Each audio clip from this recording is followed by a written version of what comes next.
Hari Om, Namo Namaha. Ajam nirvikalpam nirakaram ekam niranandam anandam advaita purnam param nirgunam nirvishesham niriham parabrahma rupam ganesham bhajema parabrahma rupam ganesham bhajema. Our pranams to our Pujya Gurujis, Adi Guru and the Guru Parampara. Welcome to the 87th session of Bhagavad Gita verse by verse. We continue with the 11th chapter. The team of Param Vedanta will be presenting verses 46 to 50 today of Vishvarupa Darshana Yoga. Dr. Hegde will give us the key insights. We start first with a quick recap of last session by Dr. Ahilya, covering verses 41 to 45 of chapter 11. Dr. Ahilya. Sri Gurubhyo Namaha. Namaste. Arjuna has seen the Vishvarupa of Bhagavan, the significance and the mystery of creation that had not occurred to Arjuna through the earlier teachings occur to him now. The verses of recap today have Arjuna asking for forgiveness if he had exceeded limits of respectful behavior at any time. Arjuna is praising Krishna as the epitome of limitless power, Ananta Virya, of infinite courage, Amita Vikrama, and has already offered 1,000 namaskarams. In the 41st verse, he addresses Krishna as Hey Yadava, Hey Krishna, Hey Sakha. Sakha is usually used for a friend of the same age and stage, and Hey is a common connotation to call a friend. And Arjuna says, I must have called you 100 times like this instead of calling you Bhagavan. And he says, Prasapam cha uktam. I did not know your glory. Tava mahima ajanata. Krishna has also been like that, like yet another normal human being, and Arjuna had not realized. Maya pramadat. I have inadvertently, carelessly made these mistakes. In the next verse, next shloka, he continues to ask for forgiveness. Avahasartham, for the sake of fun, I might have disrespected you. Asat kritaha asi, I might have played friendly pranks with you during vihara shayyasana bhojaneshu, as would normally happen between good friends of same age. Krishna and Arjuna must have also played pranks while playing, sleeping, eating, or during their other interactions. Now, Arjuna becomes very conscious whether he did it all when they were by themselves or in front of others too. So he says, Tvam tat kshamaye, please forgive me for all that. The best part of friendship is the mutual and unconditional trust and belief between friends. Arjuna is also confident that Krishna will forgive him. In fact, he is justifying it, saying, You are aprameya and you must do it, as if it is a prelude to the next verse, in which he further says, the 43rd one, Pitasi lokasya characharasya tvamasya pujyasya gururgariyan. You are the karana. The word Pita here stands for someone who is the creator. You are the karana of the entire universe, including time and space. He says, you are the Shakti that governs the orchestra of creation. Krishna is the karana for the entire charachara, that is the Chetana and the Achetana beings, realizes Arjuna. Arjuna further says, Krishna is the ultimate object of worship. Tvam asya pujyaha cha, and no one is there superior to him in all the three words. In fact, the shloka goes so. Tvat samaha kutaha anyaha abhyatikaha apratima prabhavaha lokatraye api. The tone and the tenor of this shloka reveals Arjuna's mindset, and it is evident that he is seeking forgiveness, he has surrendered, and has realized whatever is Bhagavan, is Krishna himself. There is a change, a shift in Arjuna's thought. In fact, we often hear Swamiji tell us When one looks for Ishvara Darshana, he is an Adama Bhakta. When one is aware of the fact that one need not work for Ishvara Darshana because everything, Desha, Kala, Vastu, Niyama, they are all him only, he is a Madhyama Bhakta. But when one can recognize, realize, become aware that I am not experiencing anything other than Ishvara, that is the trait of Uttama Bhakta. Arjuna is leading himself somewhere to that and is overwhelmed by such devotion that he is prostrating to Krishna in all directions as he finds the Lord everywhere. In fact, this is the basis for a Sanatani to worship a hill, a river, a tree, or anything for that matter with devotion. In the next shloka, the 44th one, there are the Navavida Bhaktis explained, of which Sakhya Bhakti is one, and Arjuna has been through that phase only. However, Arjuna has still not come to terms with what he has unknowingly done so far, that is to treat Bhagavan Krishna as his friend. He says, Idyam Isham, O adorable Lord, Pranidaya Kayam, I am doing a Dirga Danda Namaskara, Aham Prasadaye, I propitiate, and he asks for forgiveness. But how? Just as a father forgives his son, as a spouse asks for forgiveness from the other, as a friend forgives another. And to Arjuna, Krishna was all of these. In the last shloka, Arjuna has twofold emotions that are evident here as Bhaya and Harsha. He knows he is the blessed one with Divya Chakshu to see the Vishvarupa. The Divya Chakshu was a boon granted to Arjuna and was not as a result of his own sadhana.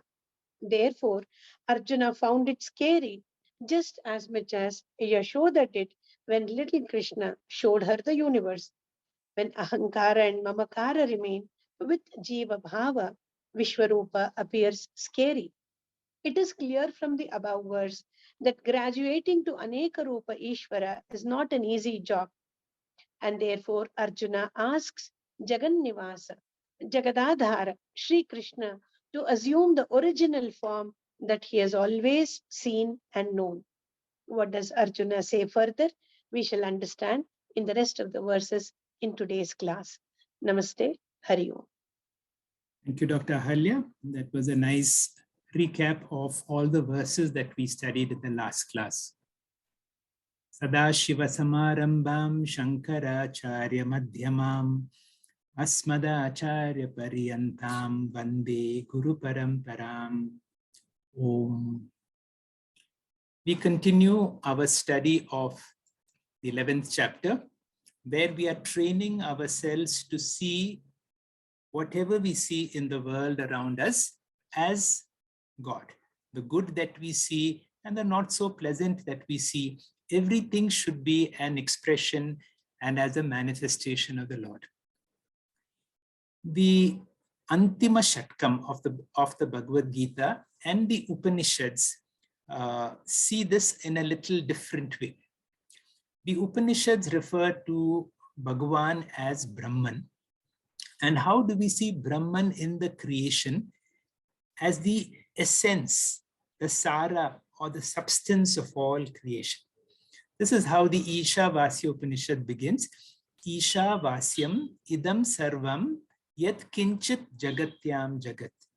This whole changing world is pervaded by Isha, or the Lord. And the Upanishads talk of this pervasiveness of Bhagavan is that which lends existence, or that which makes it existent, and that isness is referred to in the Upanishads as Sat. The Chandogya Upanishad, the father teaches the son what happened before creation. So Uddalaka is telling Shvetaketu, Tadeva Saumya idamagra asit ekam eva advitiyam. Before this whole creation came into being, Sad eva, it was pure existence. And it is that existence which has manifesting as the whole world. So the essential substance in the whole world is Sat. I'm repeating this again and again because this is something that we really need to understand, because whatever I'm seeing is existent. Just like any golden ornament, the real substance is gold. So too in anything that I see an existent computer. The real stuff in the computer is that existence principle. And remember that existence principle is not anything to do with an object. It is just like the light on my hand. It is something beyond. Some time ago, we discussed this aspect, that whenever I see any object around me, ask yourself, how do you see that object? And the answer is, I'm able to see objects around because of the light on that object. And then we trained ourselves to do what is called drishya to drik, move from the object to the subject. That means from that illumined object, it may be a chair or a table or a fan, I'm able to see it because of the light on that object. I'm able to see it because my eyes are functioning. I'm able to, even as I see that object, I'm able to experience my eyes, my mind, and from there I have moved on to my consciousness or Atma. And this famous verse from the Kenopanishad, which says, in every experience can I become aware of the experiencer. Pratibodha viditam matam. So what is our training? That we need to be able to see Sat in every object and Chit within us. This is from the Drik Drishya Viveka, verse 20, which goes like this. Asti bhati priyam rupam namachai iti amsha panchakam adhyatraya brahma rupe jagat rupe tatodvaya. Now this verse from Vidyaranya tells us that any object you see has got 5 aspects. Asti bhati priya. It is existent. It manifests itself. It can be experienced. That is called bhati. And it is an object that you would love or priya.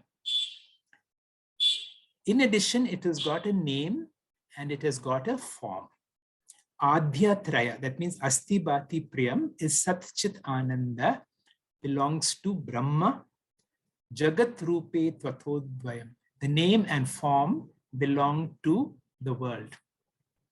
As we come into the Bhagavad Gita, and this I have explained before and I'm repeating again, the first 6 chapters which talk about our true nature, and in our true nature or the Tvam Padartha, the important aspect is consciousness or Chit. When I see in the next 6 chapters, the focus is on Tat Padartha, on the existent world. And we need to be able to detect Sat in the world. And in the last Shatkam, that is the last 6 chapters starting from the 13th onwards, Sri Krishna now begins to discuss about Asi Padartha. That means when Sat and Chit come together, we experience Purnatvam or Ananda. Now, this is a verse 3 from the Dakshinamurti Stotra. Very clearly tells us the importance of knowing what is Sat, what is Chit, how to know that Sat and Chit are one and the same, and what is the benefit of knowing. Verses like these are worth remembering, and these are useful verses for Vedantic meditation or Nidityasanam. I will request Shamala to chant this verse for us. Shamala, please. Yasyaiva sphuranam sadatmakamasatkalparthakam bhasate sakshat tattvamasiti vedavachasayo bodhayatyashrita yat sakshat karanat bhavena punaravrittir bhavambho nidhau Tasmai Shri Guru Murtaye Nama Idam Shri Dakshinamurtaye Tasmai Shri Guru Murtaye Nama Idam Shri Dakshinamurtaye. Thank you very much, Shamila. Quickly, let us see this meaning. Spuranam, or manifestation. Yasyeva. How does Paramatma manifest himself? Paramatma manifests himself in the form of existence. Bhasate, it is evident. That means asat kalpartakam. That means all the objects around me are mithya, but they are enlivened by the sat component, which is Paramatma manifesting in all of them. Yes, sakshat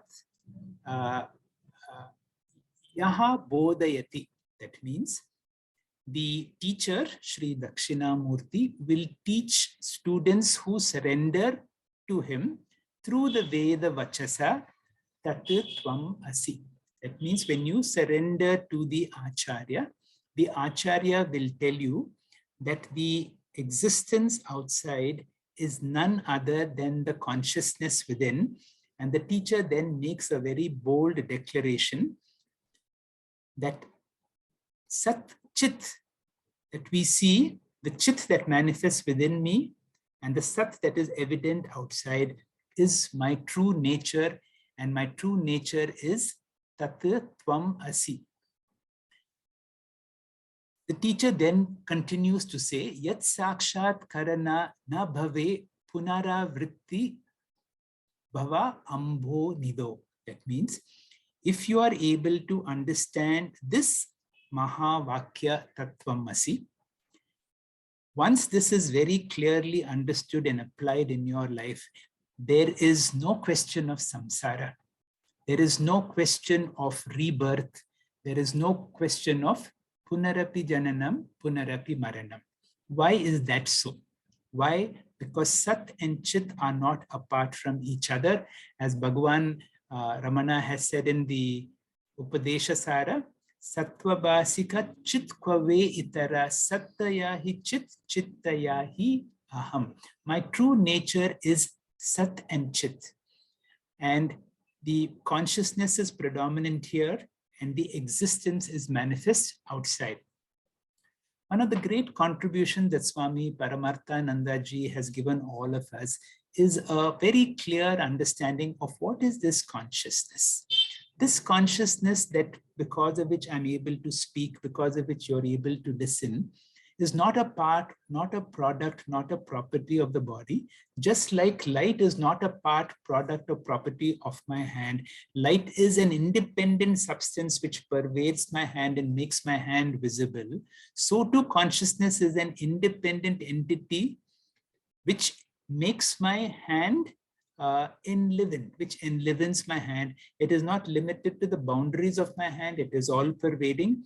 And even when there is the fall of this body, consciousness continues to manifest, but the presence of the consciousness cannot be evident for want of a media to manifest. Consciousness, perhaps these 5 principles are easy to understand. Swamiji says, we have to train ourselves to see that anything that you see is existent. For example, this is an existent mouse. The existence aspect on this mouse is nothing to do with this object. It is something independent, just like the light on it. It is not part, product, or property of the object. It is an independent substance which lends existence to it. It is not limited to the boundaries of the object. It is all pervading. And if for some reason the object is destroyed, the existence continues to be there, but it is not manifest for want of a media to reflect or manifest existence. Once you have understood what is existence and consciousness, you will see that consciousness and existence are not 2 things. It is really the consciousness within me which lends existence to the whole world outside. And this understanding that Tvam here and Tat there is none other than Jivatma and Paramatma being one and the same. Now, I am speaking about this very briefly because I have spoken about this many times before, and I know all of us have been in the study of Vedanta for a long time. To be able to make sense of this requires many years of mental preparation through karma yoga, through upasana yoga, through systematic study of Vedanta under the guidance of a competent acharya, through Shravanam and Mananam. And then when the teacher gives you these words can be life transforming. How is it they are life transforming? Knowledge can be divided into what is called paroksha or indirect and pratyaksha when it is direct. That means if I'm interested to know something about Kailash or Manasarovar, I can get indirect knowledge by going through the internet and seeing all the images and all the information about it. But the moment I get to that place where I'm able to see the mountain directly with my eyes, the paroksha or the indirect knowledge has now become pratyaksha. Now, when the same knowledge is spoken about my true nature, when the acharya tells you tat tvam asi, and when I'm able to acquire that knowledge, that assimilation of that knowledge is called aparoksha jnanam. And our whole effort in our spiritual study is moksha or parama purushartha. And parama purushartha is possible through the aparoksha jnanam of this mahavakya tat tvam asi. Once I realize my true nature is that of conscious existence, and that is this Atma Tattva enlivens my body, it gives existence to this world, and very importantly, Swamiji has given it in a form of a capsule which we need to remember all the time. My true nature is that of eternal and all-pervading consciousness, and this Atma Tattva in me is the only source of permanent peace, security, and happiness. This Atma Tattva enlivens my body. It helps me to experience the world, and not only to experience this world, it gives existence to the whole world, believe me. And that is how the Upanishads say, Mayeva sakalam jatam, my sarvam pratishtitam. The problem is we keep forgetting this fact. And whenever I forget this fact, I experience samsara, life becomes a burden. But whenever I remember this, life becomes a blessing and life becomes a life. This is what moksha is all about. This teaching has been delivered to us by Dakshinamurti, who is manifest in the form of my guru, Swami Paramarthanandaji, to such a guru who is none other than Dakshinamurti. I offer my namaskara. With this background, we will come to the fag end of the Vishvarupa Ishvara, where Arjuna is now requesting Sri Krishna to come back to his normal form. And I will request Colonel Vijayan to speak. And after Colonel Vijayan speaks, each of the speakers will come on the moment their name comes, because I will not come in between each speaker. Colonel Vijayan, sir. Hari Om, Gurubhyo Namaha. Vedanta is not mysticism. It's a cognitive alteration brought about by a process involving understanding, intellectual change, perspective transformation, and response modification. An attitudinal and perceptive conversion occurred in Arjuna after hearing Bhagwan in chapters 7 and 9, the Vishvarupam, and chapter 10, the Vibhutis. He fully comprehended the teaching and subsequently expressed a desire for the Vishvarupa darshanam. And by the grace of Bhagwan Sri Krishna, Arjuna was provided the power to witness the Vishvarupa by granting him a refined mind, figuratively called the Divya Chakshu. The initial bewilderment or Vismaya on seeing the Vishvarupa graduated into fear before turning into bhakti. The fear was because of two reasons. One, Arjuna was not mature to accept the opposites of the Vishvarupa. Creation is a relative entity with pairs of opposites, whether it is things or events. If birth is an event of Bhagwan, then even death is an event of Bhagwan. Both will have to be accepted with reverence. They are integral part of the Vishvarupa, and one should have a mature mind to discern this. Otherwise, Vishvarupa becomes a threat. Secondly, Arjuna did not have the chance to condition his mind to mature by following the path of sadhana chatushtaya. He was catapulted to witness the Vishvarupa Ishvara and given no time to reduce his ahankara and mamakara.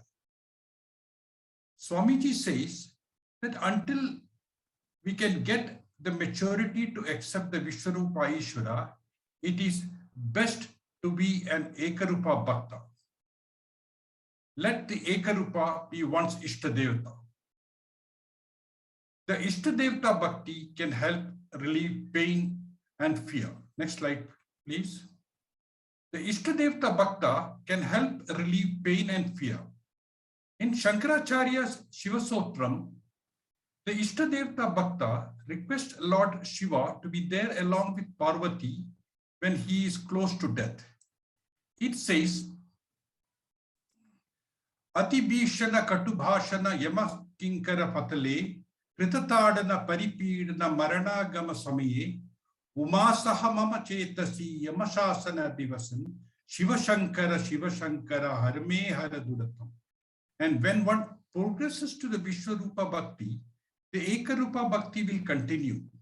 The change being that one sees Ishtadevata in every aspect of Vishvarupa Ishvara. Arjuna was perhaps an Ekarupa Bhakta with a form of Vishnu as his Ishtadevata. Hence, in his position, he could not draw the line between the picture of the Absolute that he can bear and what is natural to his own previous conditioning. With verse 46 of chapter 11, that concludes the expression of Bhakti. The verse reads, Kiritanam Gadinam Chakrahastam Ichami Tvam Drishtum Aham Tateva Teneva Rupena Chaturbhujena Sahasrabhavo Bhava Vishwamurti. I wish to see you in the same form as before, with crown, with mace, and with disc in your hand, O Lord, with 1,000 arms, O Lord, with universal form, appear with that very same four-armed form. Tad Rupena, that form mentioned in the previous verse, seemed ambiguous. Hence, it was expressed in detail in this verse. Arjuna has realized that Sri Krishna is much more than a mere friend. His divine personality encompasses unlimited universes. He prefers seeing the Almighty Lord in the human form so that he can relate to him as a friend. Addressing Lord Krishna as Sahasrabhava, meaning 1,000-armed one, Arjuna is now specifically requesting to see the Chaturbhuja Rupa or the four-armed form of Lord Krishna. Now, terming a four-armed figure as normal form may seem strange, but what Arjuna really meant to convey to Sri Krishna was a request to assume that form, next slide please, that his admirers and devotees loved the most. The form that was an object of their meditation. This was Sri Krishna's form as Lord Narayana, which was the embodiment of peace and serenity, and a polar opposite of his Rudra or terrible form that Arjuna did not want to see. Hari Om. Hari Om, Shri Gurubhyo Namaha. The 47th verse goes like this. Shri Bhagavan Uvacha Maya Prasannena Tavarjanedam Rupam Param Darshitam Atma Yogat Tejomayam Vishvam Anantam Madhyam Yanme Tvadena Na Drushpa Purvam. The Lord said, O Arjuna, by my power, the supreme form has been shown to you by me, who is pleased with you. Such a form of mind which is radiant, universal, limitless, and primal. This has not been seen by anyone other than you. In the next slide, so in the previous sloka or the verse, Arjuna has confessed that he is not ready for Vishvarupa Bhakti and has placed his request to Bhagavan to withdraw it to simple Krishna. Bhagwan withdraws this Vishvarupam, which means withdrawing Arjuna's Divya Chakshu. The suppressed Ahamkara and Mamakara is now gradually getting expressed. That is, he is going back to samsara. We will see the meaning in the next slide. Here, Krishna says, his intention of showing Vishvarupa is not to frighten Arjuna by showing the death of Bhishma, Drona, etc., but only by sheer love to Arjuna. The Lord said, "Hey Arjuna, tava idam rupam darshitam." So this universal form has been shown to you, that is Arjuna, because why he chose Arjuna? Because of prasannena, means one who has got prasada, or the one who is endowed with prasada. Lord has desired to bless Partha. It is to say, one who has grace of Lord. Krishna was pleased with Arjuna's devotion and sincerity and gave Divya Chakshu to visualize Vishvarupa. This Param Rupam, that is Vishvarupam, has been shown by Krishna because of Atma Yoga, that is Maya Shakti. Here, Yogaha is Maya. Maya is called Yogaha because it is an assembly of three gunas, that is Sattva, Rajas, and Tamas. And Atma is not Satchit Atma here, but if used as reflexive pronoun to say my own Yogaha or my own Maya Shakti is used for showing Vishvarupa. Then he describes the type of Vishvarupa shown to Arjuna. Tejomayam, which is full of effulgence, bright form, consisting everything like galaxies and stars. That is Samasta Rupam. Anantam, which does not have boundaries, and it is limitless both spatially and time-wise. Adyam, primal form, which existed even before the arrival of all living beings. Then Krishna says, Tvad Anena, other than you, nobody else has seen this. This is to say, you are the rare one and the blessed one.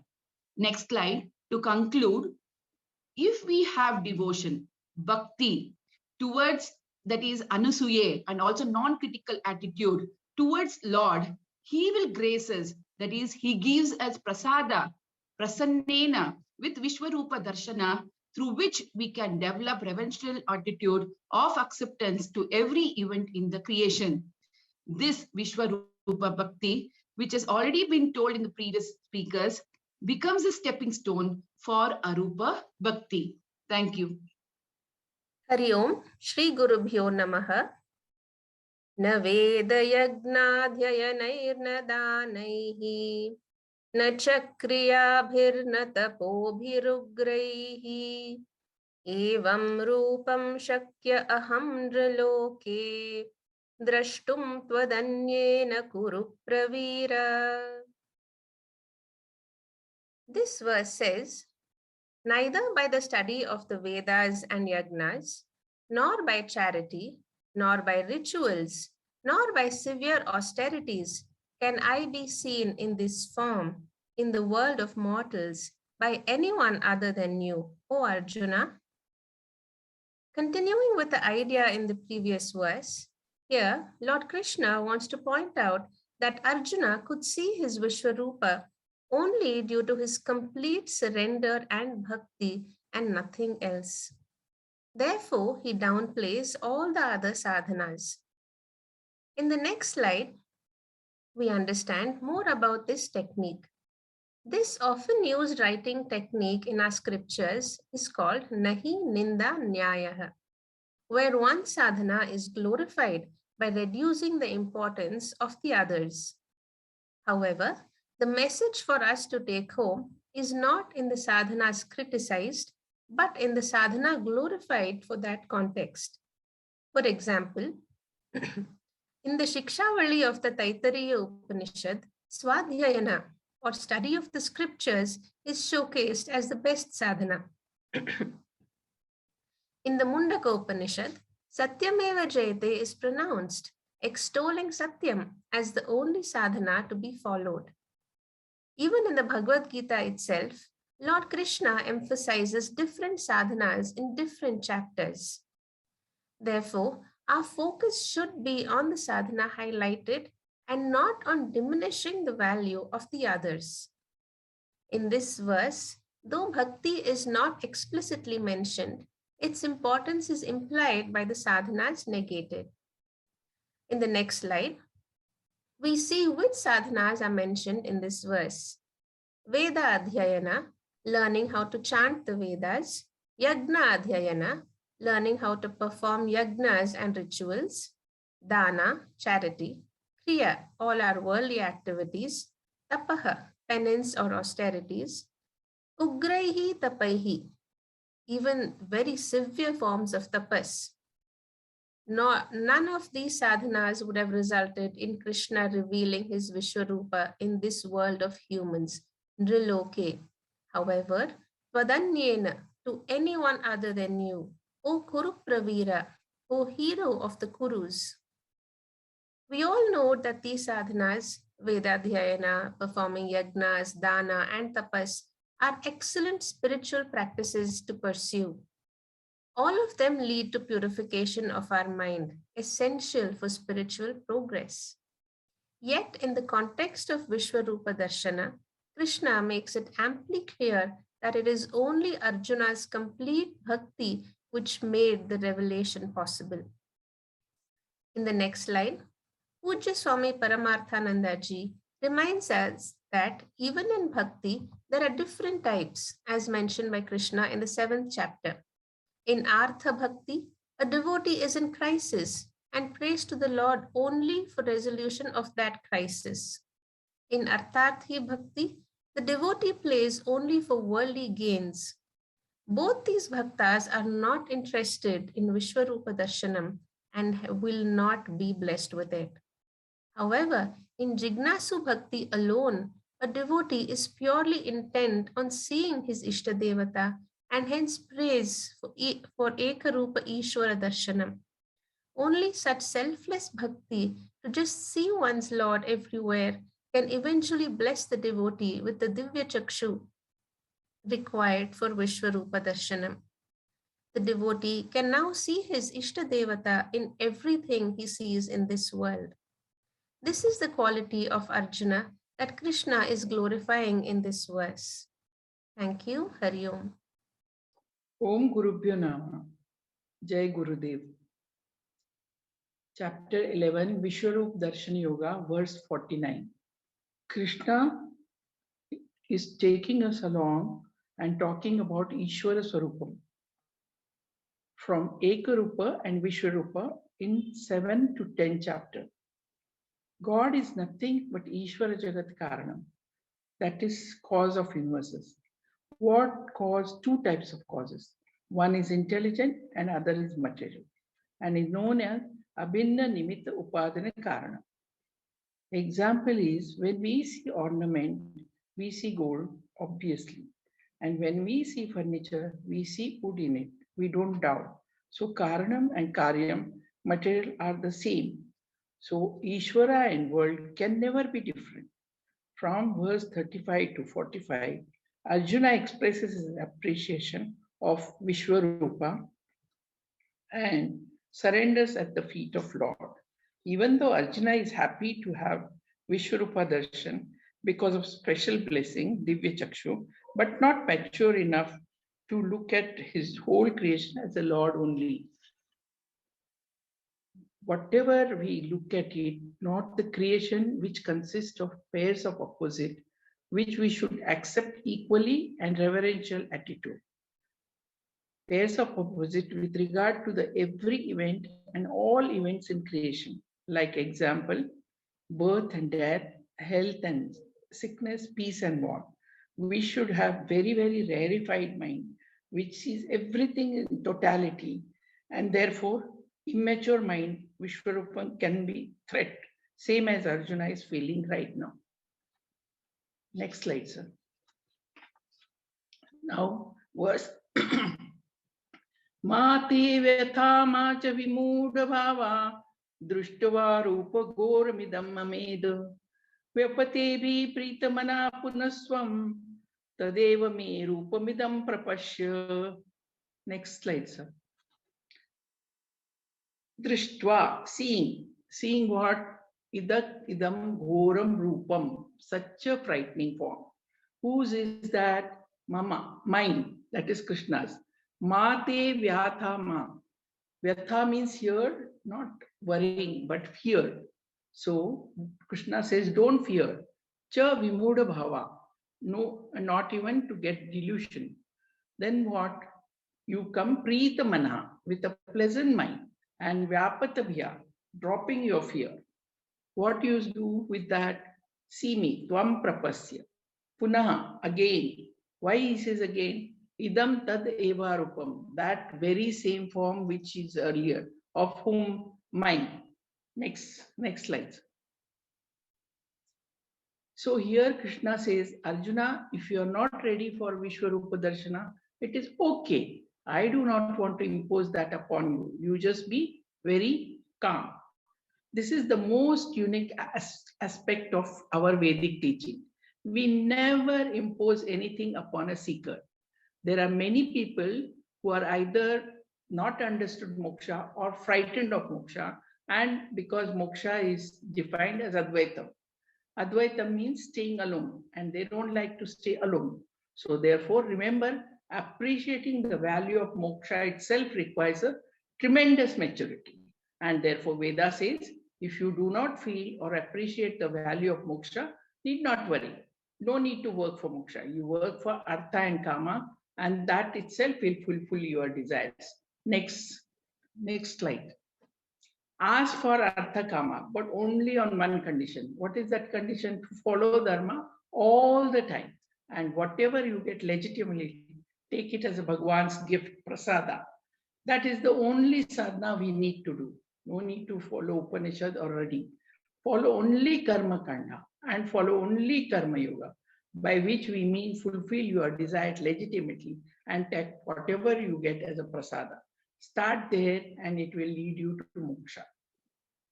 Next slide, sir. As Krishna says, do not worry. We can come back to Ekarupa Ishvara. So, Mate Vitha, may you not be mentally pained.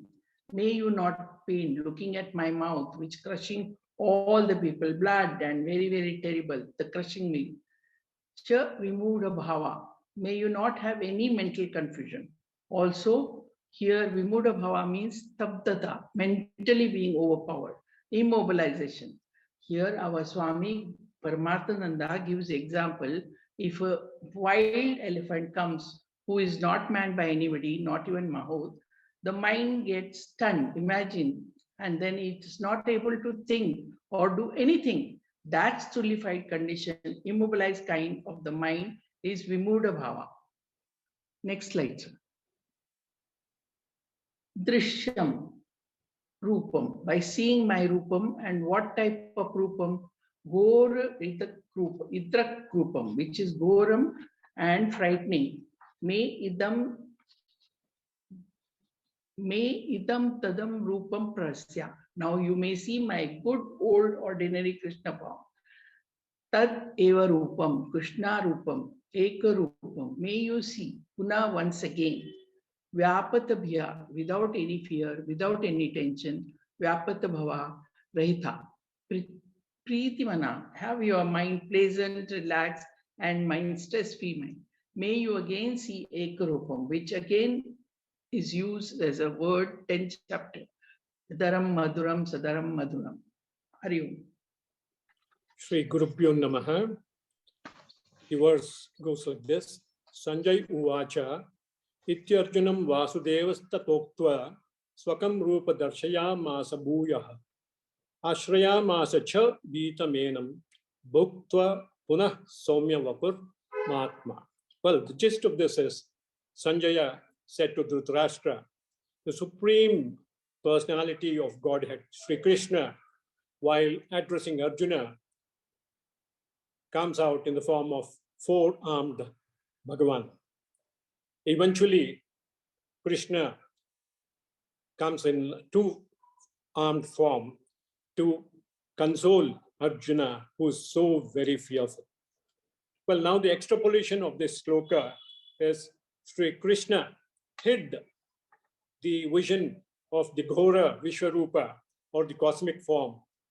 And he manifested before Arjuna in his Chaturbhuja, four-armed form. Well, one hand was holding the mace, the other was holding the conch, the other was holding the lotus, beautiful lotus, and the other person was having the conch. Fine. This was how it was. In Brahma Samhita, it is stated that this adorable form can be seen by a person whose eyes are smeared with the ointment of pure love. In fact, this is the repository of all divine opulences, such as majesty, omnipresence, omnipotence. Well, at this very moment, Arjuna is bewildered by fear, and it's something like a person who wakes up from a nightmare, but the palpitation continues. Well, here Arjuna requests the Lord to change from the form from Anekarupa to Ekarupa into the original two-armed Vasudeva, son of Vasudeva. And ultimately, it would mean that he would want to see the Saumya Rupa, which is the most pleasing to mind and evoke sentiment of reverence and awe. Well, during the transformation of Sri Krishna, Sanjaya is giving a live commentary to Dhritarashtra. Well, an impending doubt is talking us about the withdrawal of Vishvarupa. What is it? Well, Swami Paramatmananda clarifies that mere removal of Vishvarupa spells disaster, since Vishvarupa encompasses the entire cosmos, and this totality which Lord exhibited, well, and apparently if Vishvarupa departs, the whole world will disappear. Swamiji wonderfully interprets Vishvarupa withdrawal, that it is nothing but the removal of Divya Chakshu, meaning a mind overpowered by Ahankara and Mamakara. So it's only when Aham and Mama goes, a person is fit to see the totality in everything. Swami Paramatmananda quotes another example referring to the most commonest modern gadget, that's cell phone. Well, supposing a person standing posing in front of a mountain and a photo has to be taken. Well, the mountain and the person has to come into this, fit into this photo. Hence, you have to switch on to the panorama mode. Likewise, if you have to see the cosmic Rupa of Bhagavan, just imagine, just visualize how would you see, right? That's the way it goes. Further, another intriguing question crops up as to why Arjuna requested Sri Krishna to appear in his original form, that of a friend, Sahya, and only then Arjuna would be comfortable. Well, Swamiji again clarifies with correlating this to the plight of trekkers in the snow-capped mountains. And the very reflection of the sun from the snow can easily blind a person, and he is compelled to wear goggles. Now just imagine if the reflected glare of the snow is so bright, how is it possible for us to just view the Vishvarupa darshanam? Okay, just visualize that scene and you yourself know how it is. Hence, Arjuna is greatly relieved to come again to see Lord in Saumya Rupa, his original, pleasing, gentle form, and as that of a Mahatma. Hari Om. Thank you. Thank you. Thank you, Bhaskar ji, for a nice presentation, and to all the speakers for doing full justice to the verse allotted with the nice illustrations and a crisp presentation based on the explanation of our Acharya Swami Paramatmananda ji.